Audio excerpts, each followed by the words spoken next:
So this is a wonderful learning journey for many of our BFI members. And of course, we want to say a big thank you to AITV and Sender for making this possible. I think the whole journey began when we were down at Stanford in the Bechtel Center. And what we did was we saw how the Smart Nation initiative from Singapore do resonate with so many of the companies in the Valley. Then, of course, at the start of the whole learning journey the next day, we had the pleasure of hearing many of the companies that AITV have investments in. And I think the consistent theme, looking at all the ventures that we've visited, is the whole ecosystem. The ecosystem of supporting the entrepreneurs, the ecosystem of mentorship, and how do we actually look beyond financing.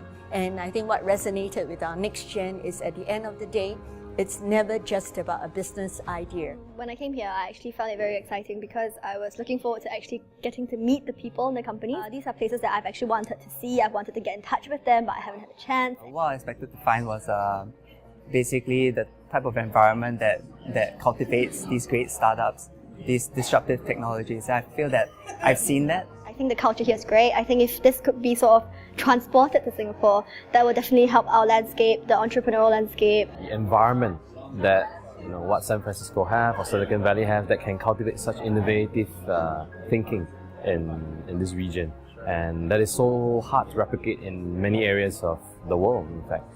It's a world where they are not limited by the boundaries of what their reality is, but that they really think out the box and they see opportunities far beyond what could happen. So it's almost like they turn the impossible into the possible.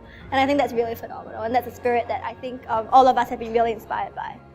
We can see that it's not hierarchical at all. The founder walks around, always interacting with the teams. So they're always pushing the boundaries and what else you can do.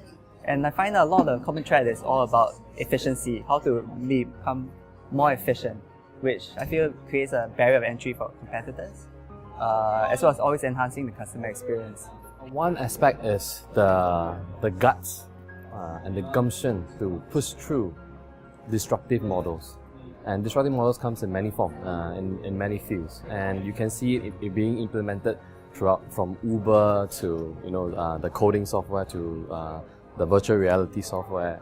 It's amazing. The biggest takeaway I found was even big corporates, they want to disrupt themselves before a disruptive technology affects their own operations. They want to be at the forefront of that. And I think Asian companies can learn from that, to be open-minded, to have incubators or partnerships with startups rather than trying to do everything in-house, because it requires a lot of talent and engineering capabilities, and sometimes the startups are a lot more nimble.